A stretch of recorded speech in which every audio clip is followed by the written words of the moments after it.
ಮಳೆ ಕೊರತೆ ಹಿನ್ನೆಲೆಯಲ್ಲಿ ರಾಜ್ಯದಲ್ಲಿ ಮೋಡ ಬಿತ್ತನೆ ಕಾರ್ಯಕ್ರಮ ಜಾರಿಗೊಳಿಸಲು ಸರ್ಕಾರ ಆದೇಶ ಹೊರಡಿಸಿದೆ. ಪ್ರಸಕ್ತ ವರ್ಷದಲ್ಲಿ ಮೋಡ ಬಿತ್ತನೆಗೆ ಆಗಸ್ಟ್ 19ರಂದು ಸಂಪುಟ ಸಭೆಯಲ್ಲಿ ಆಡಳಿತಾತ್ಮಕ ಅನುಮೋದನೆ ನೀಡಲಾಗಿದೆ. 60 ದಿನಗಳ ಅವಧಿಗೆ ಒಂದು ವಿಮಾನದ ಮೂಲಕ 200 ಗಂಟೆಗಳ ವೈಮಾನಿಕ ಹಾರಾಟ ಒಳಗೊಂಡ ಮೋಡ ಬಿತ್ತನೆ ಕಾರ್ಯಕ್ರಮವನ್ನು ಅಂದಾಜು ರೂಪಾಯಿ 28.52 ಕೋಟಿ ವೆಚ್ಚದಲ್ಲಿ ಅನುಷ್ಠಾನಗೊಳಿಸಲು ಅನುಮೋದಿಸಲಾಗಿದೆ.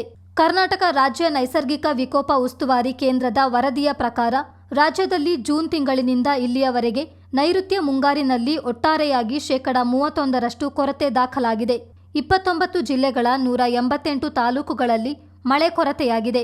ಮುಖ್ಯಮಂತ್ರಿಗಳ ಅಧ್ಯಕ್ಷತೆಯಲ್ಲಿ ಕಾವೇರಿ ನದಿ ನೀರಿನ ವಿಷಯದ ಕುರಿತು ನಡೆದ ಸಭೆಯಲ್ಲಿ ಬರಗಾಲ ಪರಿಸ್ಥಿತಿಯ ಬಗ್ಗೆ ಚರ್ಚಿಸಲಾಯಿತು.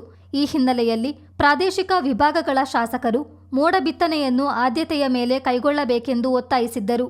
ಈ ಹಿಂದೆ ಜಲಸಂಪನ್ಮೂಲ ಇಲಾಖೆಯಿಂದ 2003 ಮತ್ತು 2012ರಲ್ಲಿ ಹಾಗೂ ಗ್ರಾಮೀಣಾಭಿವೃದ್ಧಿ ಮತ್ತು ಪಂಚಾಯತ್ ರಾಜ್ ಇಲಾಖೆಯಿಂದ 2017, 2019 ಮತ್ತು 2020ರಲ್ಲಿ ಮೋಡ ಬಿತ್ತನೆ ಕೈಗೊಳ್ಳಲಾಗಿತ್ತು. Messrs Kathy climate ಮಾರ್ಪಾಡಿಫಿಕೇಷನ್ consultant LLP ಸಂಸ್ಥೆಯು ಆಗಸ್ಟ್ 13ರಂದು ಪ್ರಸ್ತಾವನೆ ಸಲ್ಲಿಸಿತ್ತು. ಜೂನ್ ಅಂತ್ಯದ ವೇಳೆಗೆ ರಾಜ್ಯದಲ್ಲಿ 42% ಮಳೆ ಕೊರತೆ ದಾಖಲಾಗಿತ್ತು. ಜುಲೈ ಅಂತ್ಯದ ವೇಳೆಗೆ ಮಳೆ ಕೊರತೆ 29%ರಷ್ಟಿತ್ತು. ರಾಜ್ಯದ ಒಟ್ಟು 31 ಜಿಲ್ಲೆಗಳ ಪೈಕಿ 27 ಜಿಲ್ಲೆಗಳ 178 ತಾಲೂಕುಗಳಲ್ಲಿ ಮಳೆ ಕೊರತೆ ಎದುರಾಗಿದೆ ಎಂದು ವರದಿ ತಿಳಿಸಿದೆ. ಬ್ಯೂರೋ ರಿಪೋರ್ಟ್, ಚಿತ್ತಾರ ನ್ಯೂಸ್.